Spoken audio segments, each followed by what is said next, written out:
Welcome back, everybody, to another episode of Miles Trial. Today is day 27th of the Miles Guo trial.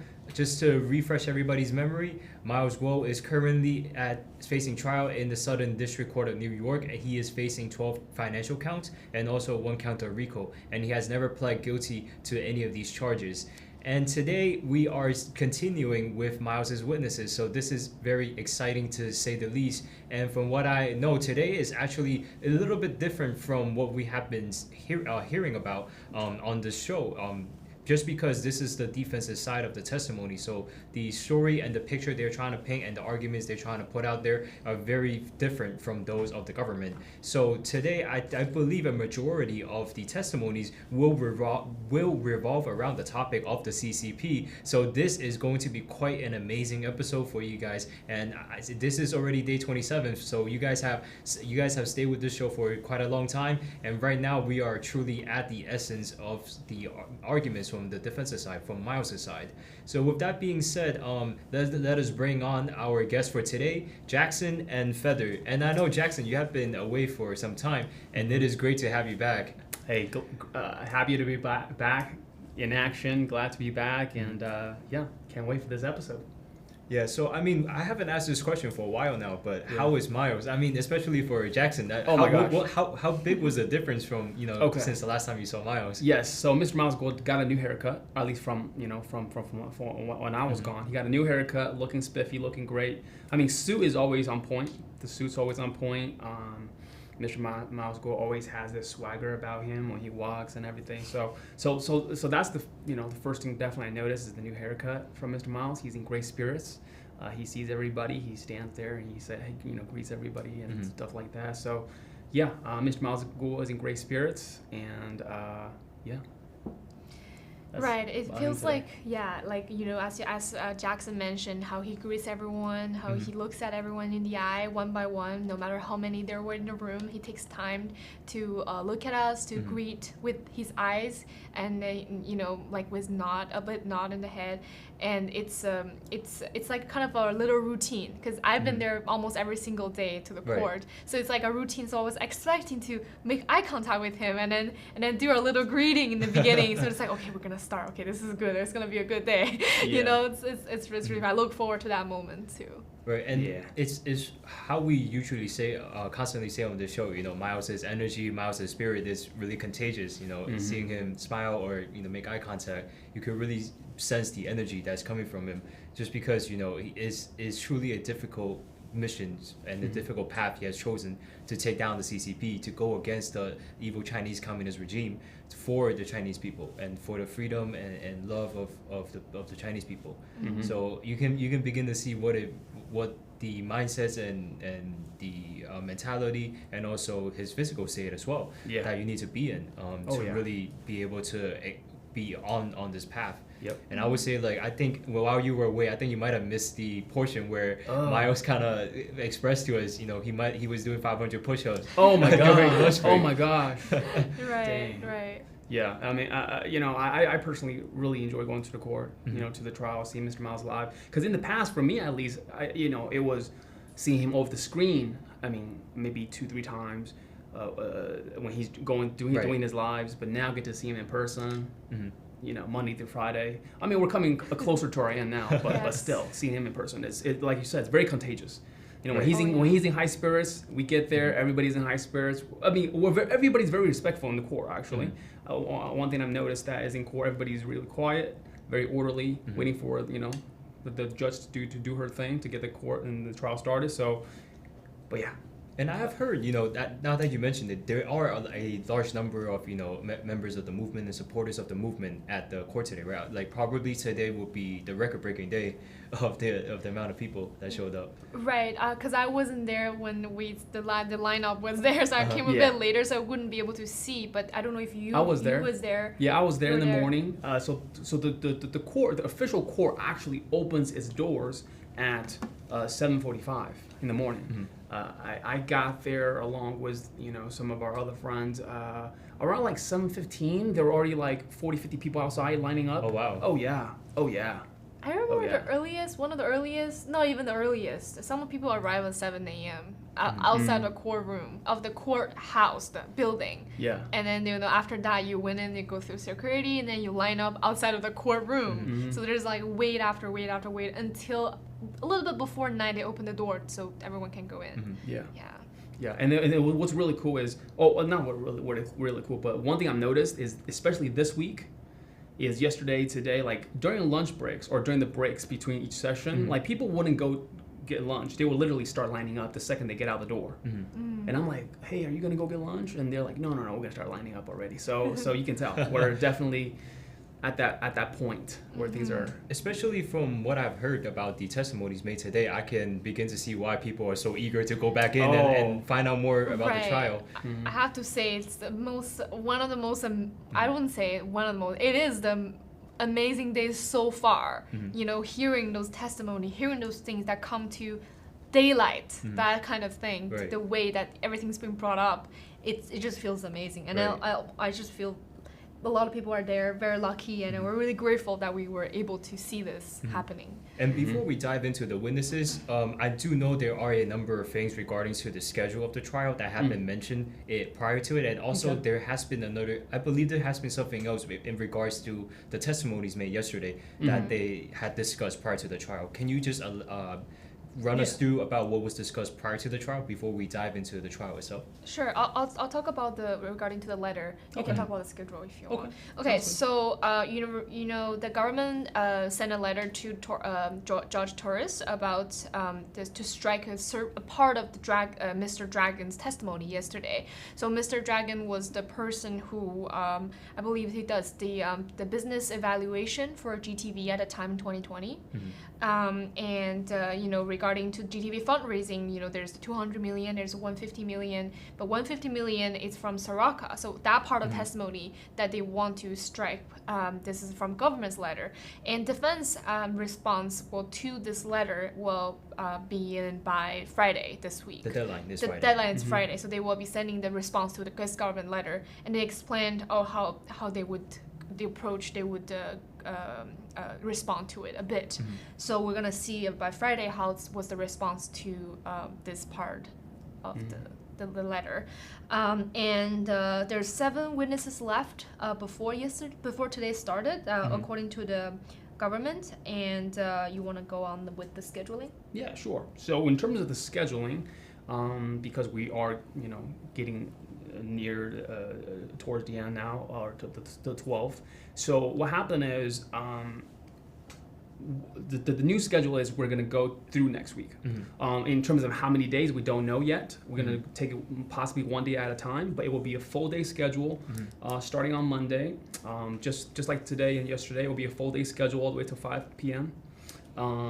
That's pretty much the new schedule. We're going to run all the way up until next week. We'll see what happens in terms of how many witnesses we get through. Like today, we had 3 witnesses today, right? Yesterday we had 2. So yeah, it definitely go till Monday, Tuesday, possibly. So there's 2 witnesses yesterday, and they said that there are 7 witnesses left. And today we also went through 3 witnesses, so we're actually left with just 4 witnesses, correct? Possibly, yeah. So I think that makes more sense as to the timeline of everything. But I do want to say the efficiency in getting the testimonies finished. Getting the direct and cross-examination done has been very quick to move through so many witnesses in one day. And I think the trial as of now is still ongoing, so potentially we might even see another witness being introduced before the end of the trial today, but let us see what happens. So I think thank you guys for giving us a update on the trials and the trial time, and also on the information that was discussed prior to the trial.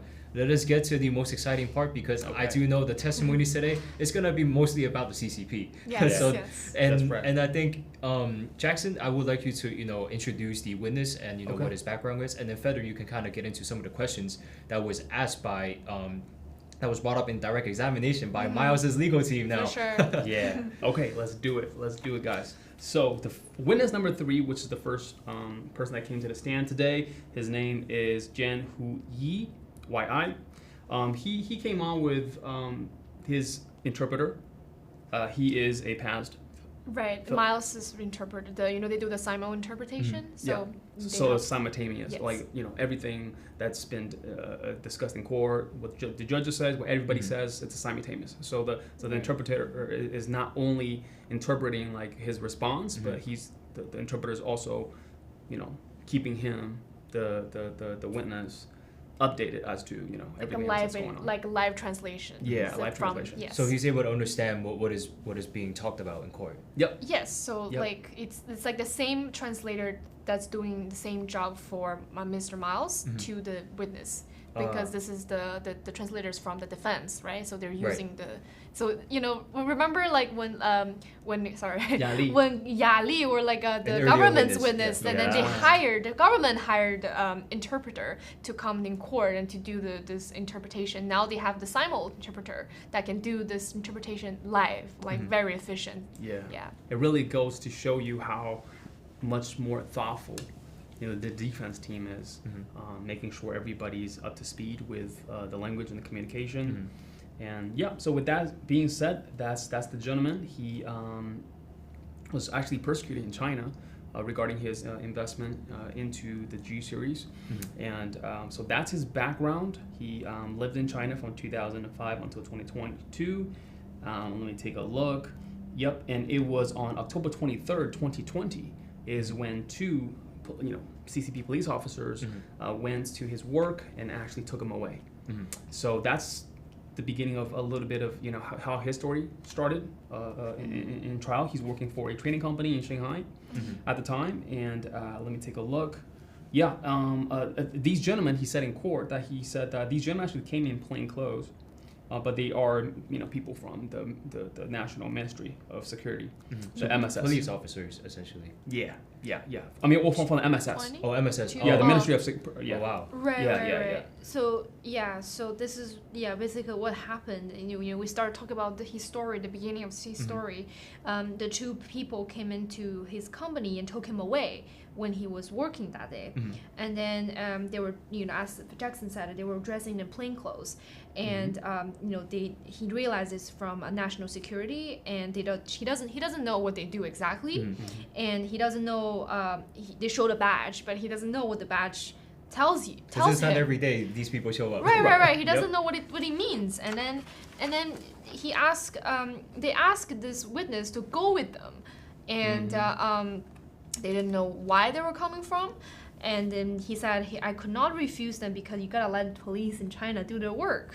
And if he doesn't do it, there will be serious consequences from his understanding. So he's like, Essentially, he said, had no choice. Right. He But said, to go with the two men that, Yeah, Oh, or he went to something prison. else. No, that he was said, one of the consequences. Yes. If he Oh, wow. didn't he follow. didn't follow. Okay. He didn't go. Or Yeah. he didn't do what the police said to do. Yep. And but the HR, this police went to HR first and then told him that they're gonna come in 2 days. So in these 2 days he's thinking about it, right? And he's worried, when they're gonna come to take me. And then he told during this time he didn't tell anyone but his wife. Because he said it's a secret thing. It's not convenient to tell everyone. It's a personal thing.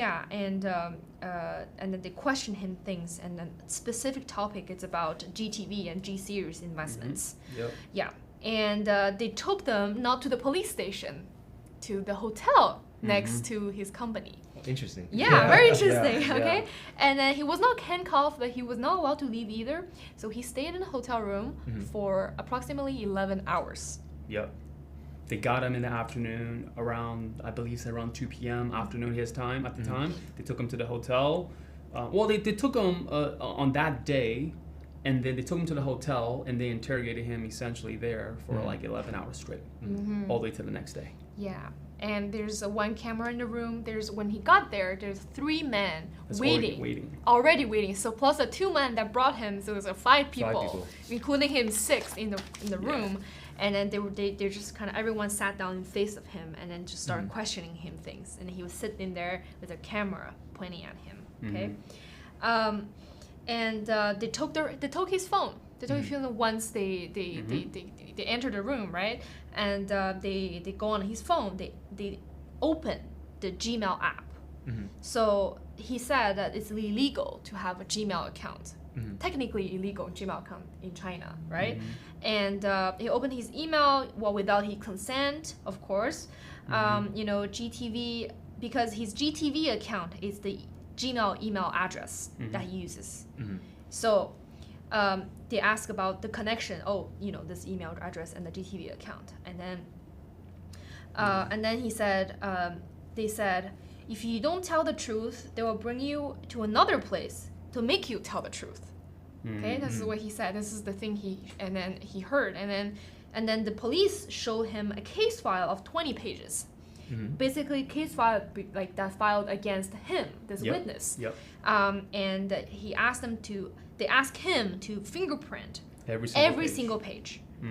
And this because investing in GTV could end up in 3 to 5 years in prison. Wow. Yeah. Investing in GTV in China can get you in prison for 3 to 5 years. Yes. Right. That's I mean, great. imagine That's you insane. going to work one day, right? And then you got these two men knocking out the door, showing you a badge, saying, "Hey, we're MSS, and you got to come with us." Next thing you know, they take you to this hotel room, and then when you get there, there are 3 other men there waiting for you with a camera. It's like, what's going on, right? Is this a photo shoot? I don't know, probably not. But anyways, and then they drop this bomb on you. They say, "Hey, give us your phone," right? And they ask them, some of the basic questions, and they drop this whole, 20-page file on him, saying, "Hey, this is what's happening now," and then you got to fingerprint every single thing. And imagine. Right. The amount of, I can't, putting myself in his shoes, it's for sure very, just to paint a picture for everybody. Right. On top of that, the policeman asked him tells him that they could easily put him in jail. They could easily jail you, and if you work with us, you can avoid the jail time. This is what the police said. And I guess my next question really would be, what does he mean by working with them?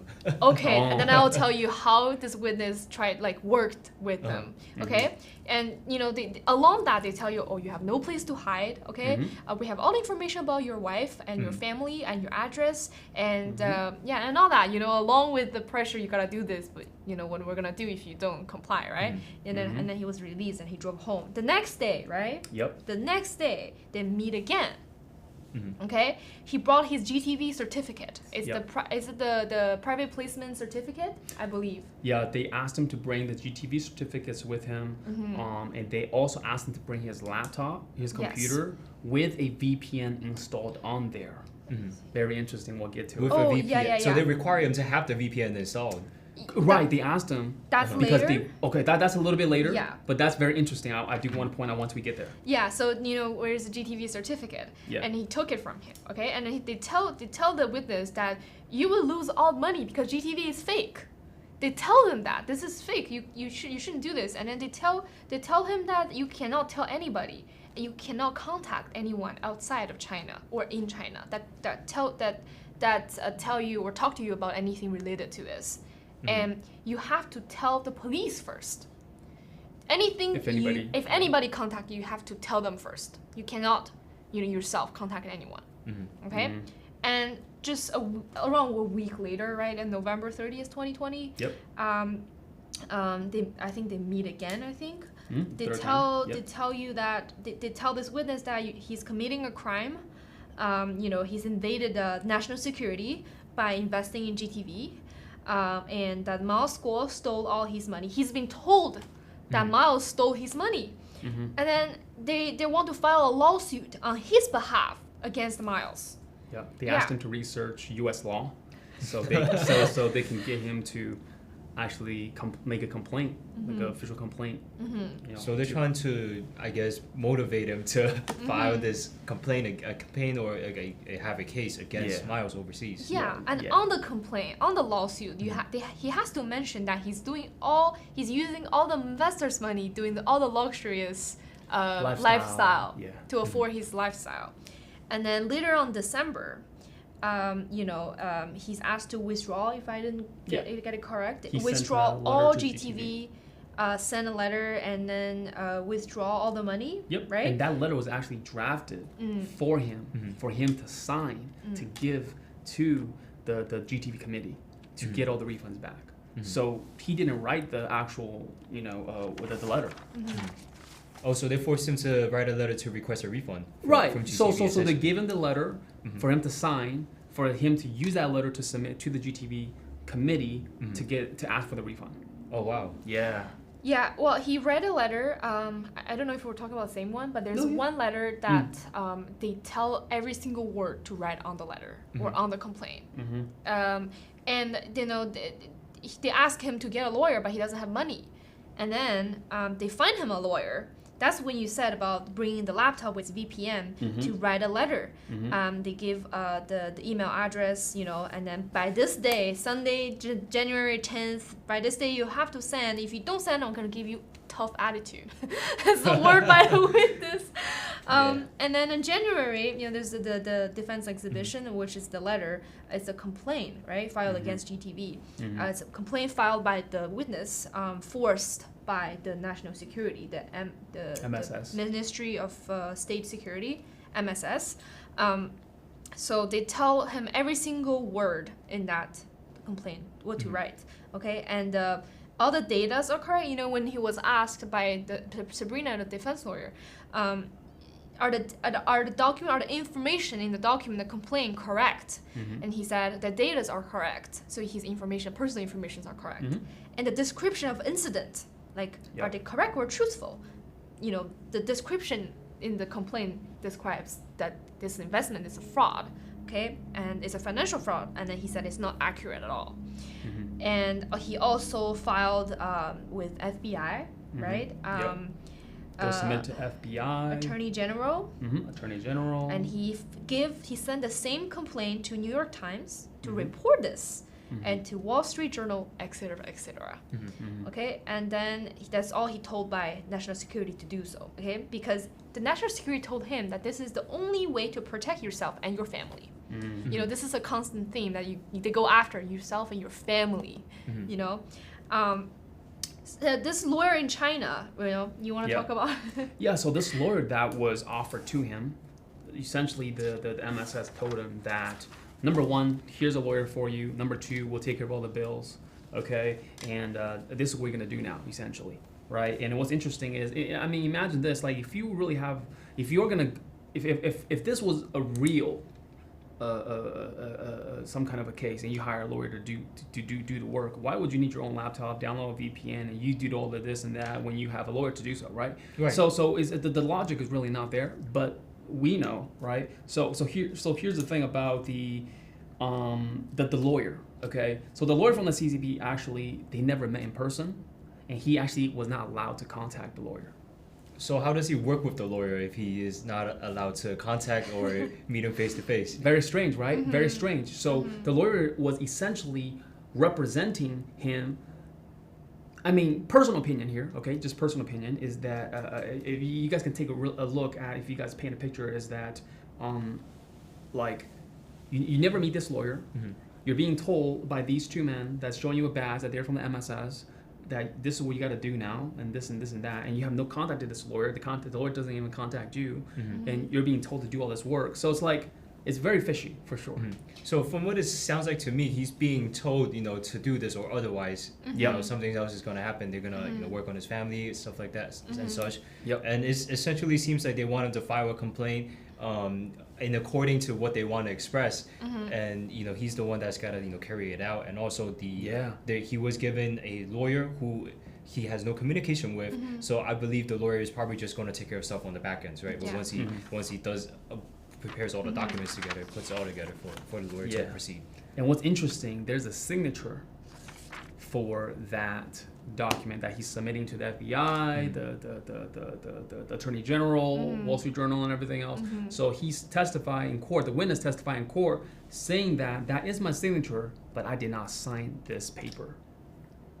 So who got a copy of his signature?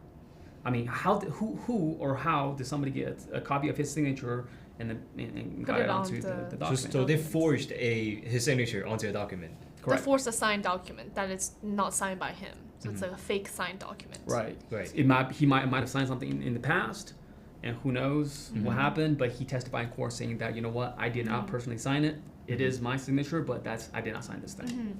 But later on, when he get to U.S., okay, this is all happened in China and Shanghai. Okay, Yeah. later on when he got to U.S., he sent a letter to the judge that was handling the case, that he wrote on behalf of him and his wife who made an investment together that they don't want a refund. They want to keep the investment.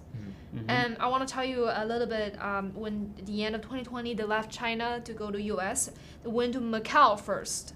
They transferred to Dubai and then to US. So it's a long journey with his family, his wife, and then they moved to Virginia, okay? Yeah. And when he US, he contacted this lawyer that the CCP, the MSS, hired for him to stop representing him.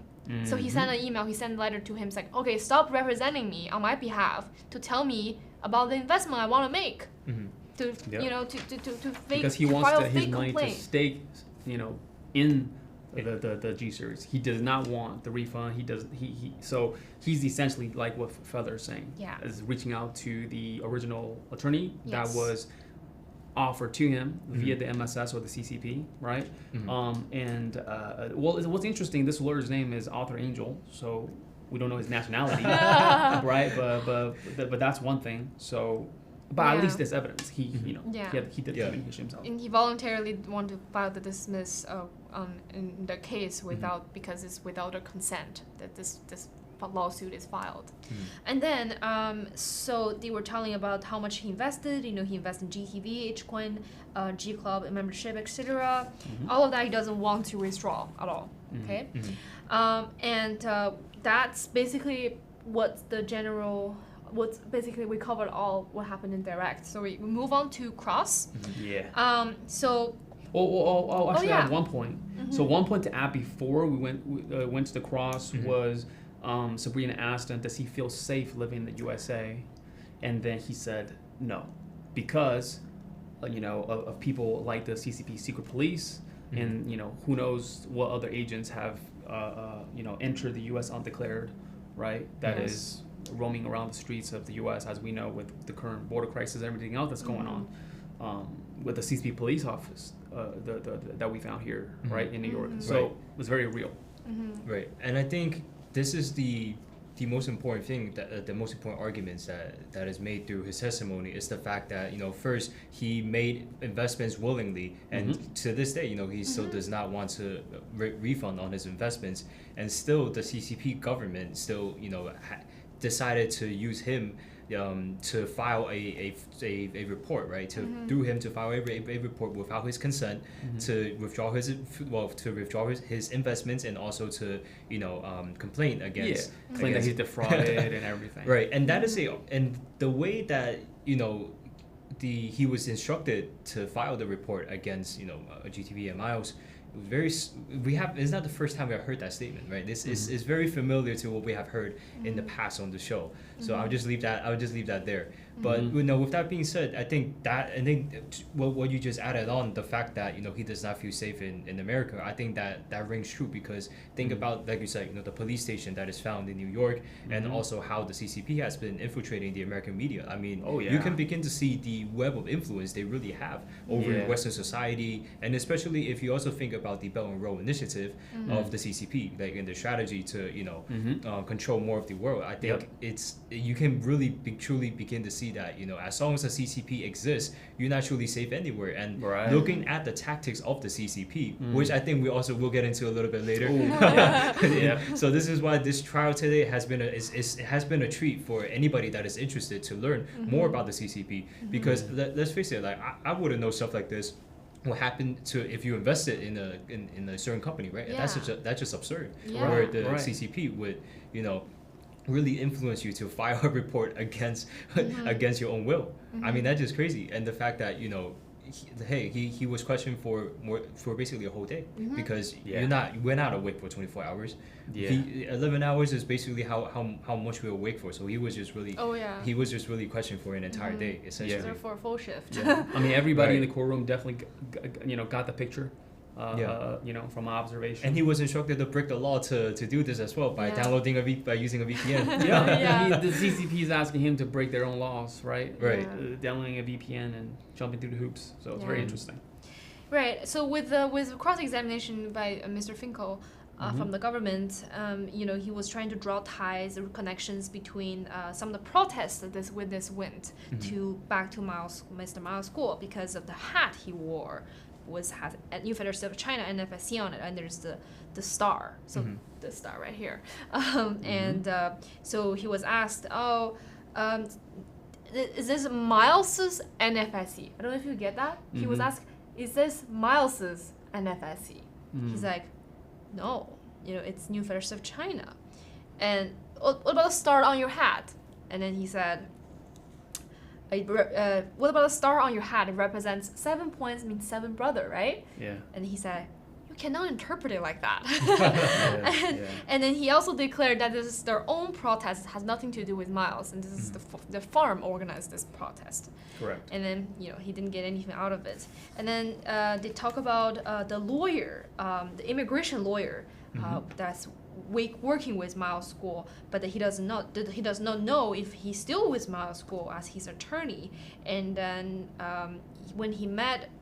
because this witness met with this immigration lawyer, right, Young, and when he met him, Miles was not there, so they met him independently. And then also this is where the government trying to draw this tie that the testimony that he prepared today has something to do. Has the immigration lawyer of NFSC have something to say in it or have been involved in this testimony, right? So they were showing pictures of them being on the show for this program, Miles Trial Chinese version program of Young In and saying, oh, did you watch the program on Twitter? Did you watch? Did you read the court documents? Right. Did the lawyer send you all the transcripts? Yeah. But what's funny is, like, as everybody knows, our show is called Miles Trial, but the government, Mr. Finkel, he referred to the show as the NFSC Speaks Show. So, I mean, come on, do your homework, right? Miles Trial. But anyways, so that's pretty much it. It was a very quick cross, actually. They didn't really dig in too much, and then went back into redirect. Yeah, but the very, very important thing about the cross, that something that brought up by the Mr. Finkel at the end of the cross, it was asked, so you do GTV investments, right? So you do it after watching Miles goes, no, he said this is not the main reason why he made investments, not only because he talked about investment, that's the reason why he invests. He listens to his broadcast, that's true. He talks about GTV, that's true as well. And he talks about G Club and all that other investment, he talks about it for sure. And then he asked, you want to help Mr. Miles score, right? He said, yes, but I want to help myself. And then he gave later on in the redirect, he gave a fuller picture of why he wants to help myself. Like, why is he wanting to invest? And, well, what I wrote down, he said his first goal is to overthrow the CCP, okay, to overthrow the Chinese Communist Party. The second is to essentially clear his own name because he filed the fake or the false claim, right, to the FBI and everything. Yes. So, against his own will. Yeah. So those are two really big. He said, I also want to help myself more. This is the reason why he invests, or he's against. He's here today. I think that's a good question too. Is why does he want to help himself? Right? Yeah. And I think he probably elaborated on that. Yes. Afterwards. That's why he said, what? Of course, Sabrina asked, how do you by doing this, by investing, how can you help yourself more, right? He said, first of all, Jackson said, my goal is to take down the CCP, and second of all, I filed a false complaint, so he wants to clear his name. So this is the two main reasons. But as a fellow fighter, you have a lot of reason to why you're in this movement, and then the reason behind your investment too, right? But then it's very clear. I think this is a really important part of his testimony today that shows how assertive he is, and he came all the way to U.S. and to cancel this lawsuit, and he kind of keep the investment in it, keep the money in the investment, and all that. He came all the way here with his family, and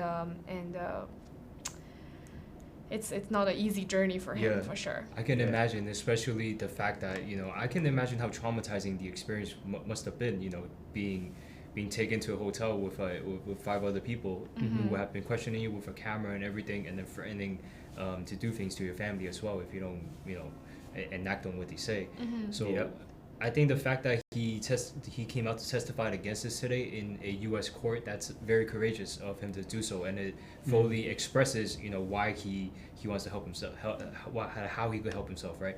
And what he wants to achieve through that, and it's really to clear his name, and because he was forced to do this against his will, and it takes a lot of courage to be able to do that too. And this is a way to stand up against the CCP too, because now all of this is on record. All of this is on record, and I think that's the most important thing to know about these testimonies from the witnesses, is the fact that they are speaking out against the CCP on record, and that is extremely important. That's way more powerful than just doing like what we're doing on the media, right? Yeah.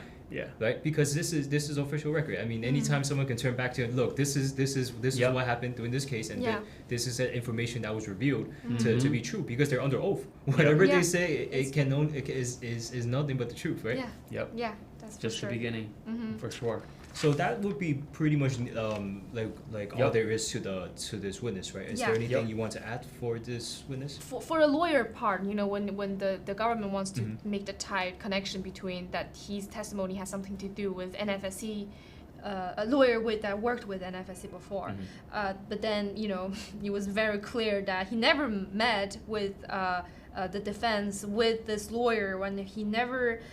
He never was with him to prepare his testimony. He never met with him to do so, and he helped him to get a SIN card, to work in U.S. and all that. This is way before the case where because he filed for asylum. So that's all clear. There's nothing to do with the lawyer, with the immigration lawyer, with NFSC at this part. So it was very straightforward, and there you go, the witness number 3.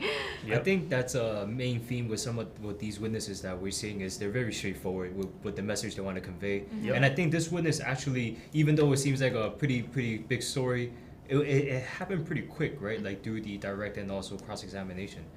I think it was finished probably around when they break for noon. Before 11, Just shy before 11. Oh wow! So I mean, he was introduced today, correct? Yep. So that's very quick. Like an hour and a half tops. Wow. Yeah.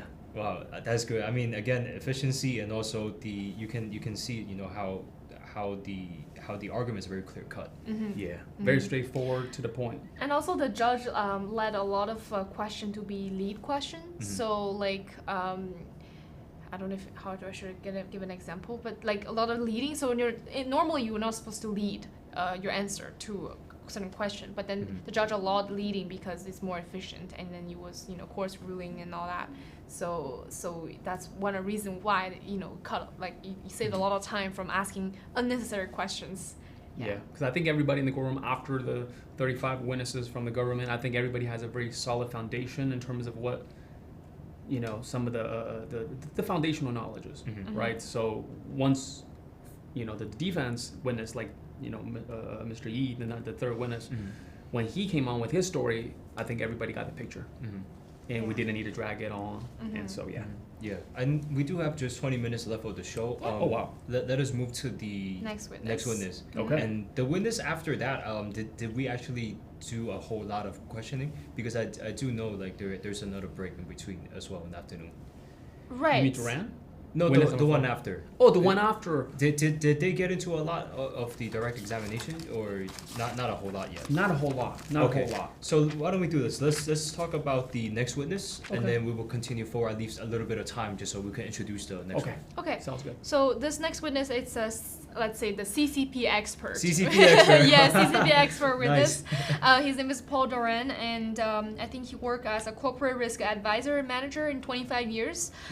He evaluating the risk for high net worth individuals and NGOs, corporates, and et cetera. Yep. And he has advanced degree. Oh, he has so many certifications and international risk company. Worked in London and foreign intelligence in UK, national security with US. Consultant business with. He has a consultant business of his own right now that's based in London, UK, to do assessments for people from different nations, mainly from China, Russia, North Korea, Cuba, Venezuela.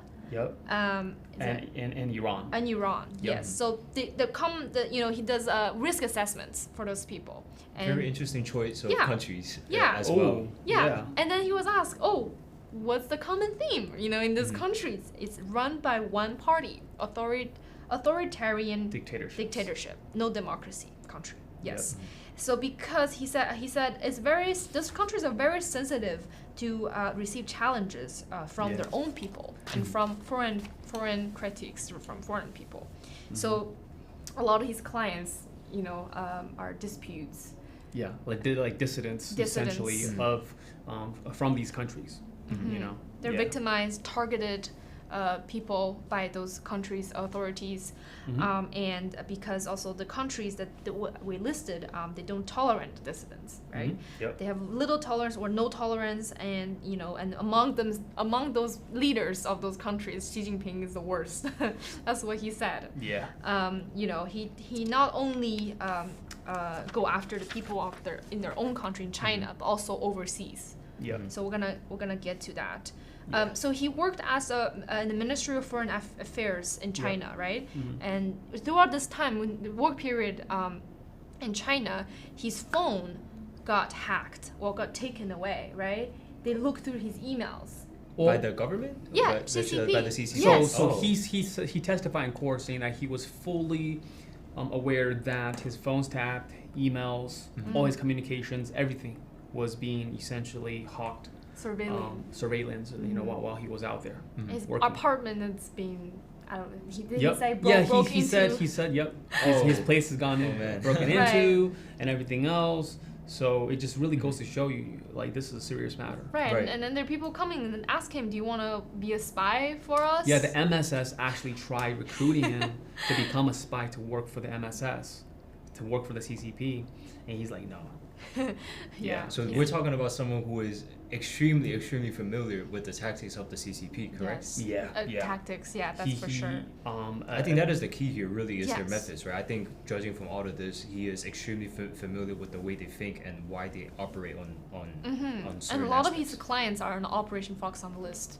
Oh, Yes. wow. Yes. Yeah, so that was brought up more than a couple times today. Yeah, and he explains that what does the Republic of China means, and then the history of China, the history of PLA, the Liberation Army, the history, CCP. What it do is to dominate all social, economic, cultural sectors, within the China. So this is great for the jury. I mean, I would imagine at this time right now, the CCP is still very new to a lot of people out there. There's, because of the censorship, it's quite difficult to be able to get the truth on the CCP through the social media, and especially if you think about anything like the education system or any books you might be able to find. There's not a whole lot of options out there. So I think with testimonies like this in court made available by Miles's team, this is very good, and it really does bring the full picture that the jury desperately needs to understand this whole case, just because of the fact that the CCP is an underlying element to this case. That's right. I think we'll have to bring up, pull up the official court documents that he talk about what CCP is, what the Operation Foxhound is. Yeah. And now, then, what are some of the arguments that he brought up that the defense's team is trying to build through this witness? So, I'll break it down roughly, like an overview, is that in the beginning we came on, talked about his background a little bit, established that, and then after that we went into a little bit of definition, right, vocabulary in terms of what is CCP, PLA, the MSS, the NPS, for example, and some of the organization, how the structure actually even works, right? Like Xi Jinping's on top, and then it's the MSS, and then from there, how all other elements are involved. Yeah, he was showing pictures of those ministers' picture, like the minister of the public security, Wang Xiaohong. He was showing the picture. He pulled up Xi Jinping's photo to the jury, to the court. Say, who is this? It's Xi Jinping, right? And sorry to cut you off. I did just receive notice that we have a new tweet, some more information that was brought to us by our team. Okay. So whenever our tech team is ready, they're gonna display it out there, and I'll read it quickly for you guys. So it says that Sabrina from Miles's legal team is continuing to direct examine Miles's fifth witness after 30 minutes, a 30-minute court break. The witness testified he had 155,000 investment of GTV, and he was confident on the investment because GTV was already operating at the time, even though it might be attacked by the CCP. The witness also confirmed that he knew very well that there would be risk on any investments. Yeah, this is we touched upon this. The sixth. The sixth, the one after this one. But this is right as what he said in the court about And I think that it's great for these testimonies made by the witnesses, because I think there was a argument on the prosecution side where they said that there's no risk at Miles said there's no risk at all, it's such and such, and on this side we're seeing some of the witnesses on the defensive side who are testifying to the exact opposite, where they knew that there would be risk, and the fact that GTV was in fact providing services, it was operating because it's a video platform, right? Its products are videos and allowing other people to broadcast. So I think a testimony like that is actually giving the other side of the picture rather than a clipping of just a certain aspect of what GTV is and its operations. Yes, and this witness specifically, he also did a lot of research on his own. He used a lot of strategies to look at this business, at this company, if it's a good decision to invest. He doesn't just listen purely based on what Miles said in the broadcast, like what other investors said with the governments. But back to the witness number 5 with the CCP expert. So he was showing a list of people, like Minister of Public Security, put a picture out there. Minister of the State Security, Chen Yixing, picture out there. Xi Jinping's picture has been put on in the court today, and he was explaining what the 3PLA is, the things they do, like a cyber warfare, cyber espionage, cyber subversion, and then he was explaining the tactics of CCP, what they do, to control, eliminate the threats in China and overseas. And then he was showing who operates this, and then they all listen to the order of Xi Jinping, right? And the main, it also was asked, we're gonna get to the main argument here. All this is to build upon, to build for that main arguments. And he was asked how CCP identified the targets. There are thousands of targets of the, there's people who cross the red line, CCP red line, which has zero tolerance. Freedom of speech, a representative of democracy, freedom of religion, freedom of nationality. So there's different nationality within China, and there's different ethnic groups like Inner Mongolia, Uyghurs, and all that. So these are the people, who also very active on social media, academics, mainstreams. They have a record of them advocate freedom, corruptions in China. Those are the people. That's how CCP targets those people. Yeah, whistleblowers. Okay, so I assume we're gonna be on the list very soon. Or already is, they talk about Hong Kong and PRC, how the system is and how Chinese take over Hong Kong's political system over time after 1997. Oh wow, so this is actually very in-depth about very in-depth. I mean, Sabrina asked him during the direct to, I was asking him about the election in China, in CCP China, right? And the witness testified saying that it's a sham election. It's a sham election because they're CCP candidates only, right? It's not like some random, or not a random, but just the average Joe can say, I'm gonna go run for office, right? So he testified in court saying that it's a sham election overseas, in China. It's all controlled by the CCP essentially. And he identified saying that Xi is not only the quote-unquote president dictator of China, but he's the general secretary of, because he's consolidated a lot of power. Right. Unlike some of the past presidents. Especially in recent years as well. Oh yeah. So they really painted a very solid picture of Xi's position amongst the whole hierarchy of the Chinese government, along with who's the head of the MSS, the NPS, the PLA, and everything else. So I think that painted a really good picture for everybody in the courtroom. You know, for the people that weren't very familiar, they were hearing the word CCP, but now I think today, through this witness, at least for myself, for anybody that don't know anything or too much about how the Chinese government is structured, today we got a good picture of the hierarchy. Right, and there's so many other details, things about bank account being frozen, and also for the distance overseas. That's on the list. That's a good one. Yes, that's a beautiful one. So the seized assets of distance overseas, the bank account frozen. Their difficulty to open bank accounts, to maintain a bank account. Okay, they tell the bank.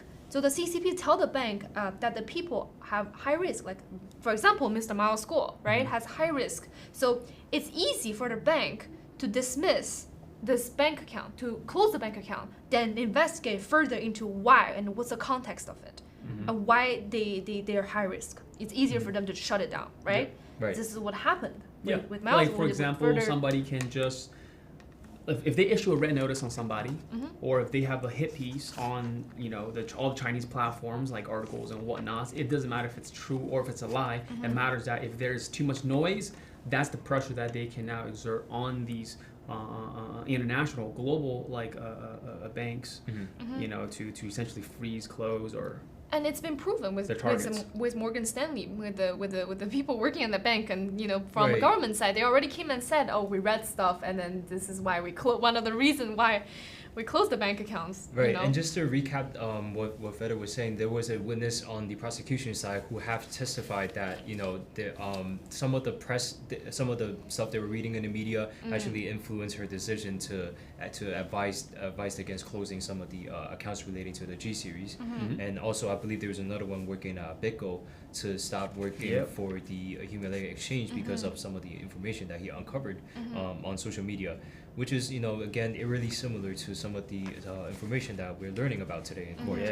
Yeah, and whoever received red notice, right? It's a very common tactic of CCP, who does surveillance and hacking, and then intercept and harass and then disturb those people who want to pursue the democracy and freedom of speech and freedom of human rights, right? And then they not only hack your phone, or they also have physical intimidation, beating, right? Access to emails, and also with the bank account closed. And there's kidnap too. There's with Fox Hunt and a lawsuit against you, right? So their victims are accused for crimes, the false accusation. If the subjects in U.S., the CCP would try to abuse the system that U.S. has, right? And then to that this is how they do, and then this is what leads to the main arguments, okay? And it was asked, so have you heard of Miles, right? Have you heard of Miles Guo? And then he never seen him today. He never seen him before today, but he's heard of him. And then he said, from my professional knowledge, Miles Guo is the public enemy #1. He would be on top of the list of the Operation Fox Hunt of the CCP, okay? And because he exposed corruptions, it's embarrassing for Xi Jinping. It's intolerable, right? He promotes freedom, and then on social medias, and he talks about it. And then there's even music video talking about, free the Mongolians and all that. So he's representing all the things that Xi Jinping doesn't like, hates, and then he wants to get rid of it, right? This makes him the top enemy. So. And it was asked, for your clients to seek to reduce the risk for them, okay, for families, in terms of like the hostile situation and result of being on the Operation Fox Hunt list, what do you suggest them to do? Okay, he would advise them to hold multiple cell phones, okay, like Miles Guo, because to prevent one cell phone getting hacked, and you have other ones, right? Right, and I think that speaks to some of the evidences they have collected where they saw multiple cell phones, and we see the reason given, right? Because of the CCP surveillance. Yes, and then have a lot of multiple online profiles, identities, right? Different names, different email address. Financial bank account have multiple financial bank accounts, like those bank accounts we've been shown to the court by the government, saying those are transfers from through different bank accounts, account to accounts, and harden your physical location. So like if you're a target to kidnap you, that better to have CCTV, access control, bodyguards, all of that to help you, because this is the way to reduce the risk of getting prosecuted or getting harassed or getting kidnapped. So this is all, and then he thinks other things that Mao School did so far for himself, it's all good security measure for him, by explaining the tactics of the Chinese Communist Party, the things they do to the people in China and people overseas that get prosecuted. So I think from my understanding of what you just explained so far, my understanding is that this witness, through the explanation of what the CCP is and their way of thinking into the way and the thinking behind some of their tactics, he began to show us some of the countermeasures against those tactics. Yes. And we can begin to saw similarities between the countermeasures and also what some of the evidences that was being shown. And it begins to make sense as to why, why some of the G series operated in certain ways. Just because of the fact that Miles is the #1 enemy of the Chinese Communist Party, and we have to take measures to protect the investors' investments. Otherwise, it's the same thing, right? Think about the thing they were referring to about the CCP's banking system is the fact that the CCP can easily take people's assets. Yes. So I think knowing that logic and knowing CCP's influence, these are measures that needs to be put in place just in case the CCP uses their influences to put their hands on the investors' money. Yes. And I think that part about the banking system is also another way to indicate why so many investors also wanted to invest and believe in GTV. It's the fact that, well, number one, GTV is created to speak out against it, to allow individuals to speak out against the Chinese Communist Party and to review more about the evils of the Chinese Communist Party. And two, it allows people within overseas to be able to move their money outside of the control of the Chinese Communist Party. So this is a way to ensure that they are retaliating against the CCP in a way. Just by investing in this. Speaking of retaliation, a great question I've asked of the witness was, does the CCP target people outside of China? And the answer was yes. And sorry, give me 1 second. So yes, he says yes. The undeclared MSS agents would travel abroad to threaten the dissidents. It doesn't matter if you're Asian, it could be any ethnicity. They'll threaten you to, if you are like Chinese, for example, they will threaten you to, fly back to China and all kinds of different things. Apply pressures, all kinds of pressures. Right, and they're undeclared. They're not gonna go through the airport and say, hey, I'm an MSS agent. So there's a lot of that going on. And then another question is, what is U.S. doing about Operation Fox Hunt? Very interesting, okay? And here's the answer. The answer is transnational repression program. So the U.S. has a program called Transnational Repression Program, where it was created to protect, U.S. citizens or any dissidents that do speak out and go up against the Operation Fox Hunt. So it's super interesting. Learn something new today. Protect them from the CCP activities. But when we was asked, I don't know if we have more time, but we talked about. We can wrap up on this final thought. Right. We talked about also, the people who lobbying Trump administration back in time to extradite Miles back to China. And this is the people that were paid by the CCP. And then they're bribed to lobby the administration, and those people they keep the government trying to keep asking, but the U.S. did stop them from making this move, from sending him back, right? But then he said he's so close to getting on the plane. But then other than from the mainstream media and the court documents, there's nothing else that they said they did to to those people, the lobbyists. Yeah. It was very limited. Right, and on that final note, I think this actually shows perfectly to our viewers why we are covering this trial, because in the beginning it was just a lot of information about finances, but now we are seeing the true reasons why we cover this, because you know, it has provided so much more insight on the methods of the Chinese Communist Party, and not only that, just how to protect yourself against the Chinese Communist Party. If you guys are familiar with their methods, right? Just like the reason why we bought this witness out there, and also why we look at Miles' story so much. In reference is because they have actually, the CCP has spent too much effort on just one person, on just targeting one person, because of the fact that he has stand out and speak out against the Chinese Communist Party.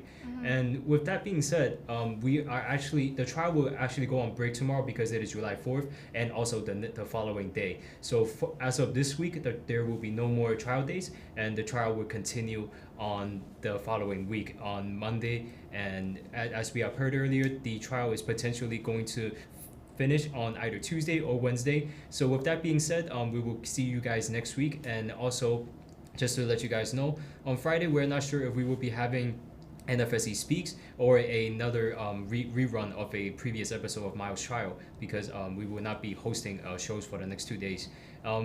So in any case, thank you guys for tuning in to today's episode. I hope we have explained everything to the best of our abilities, and we thank you for watching, and we will see you guys next time on the show. God bless.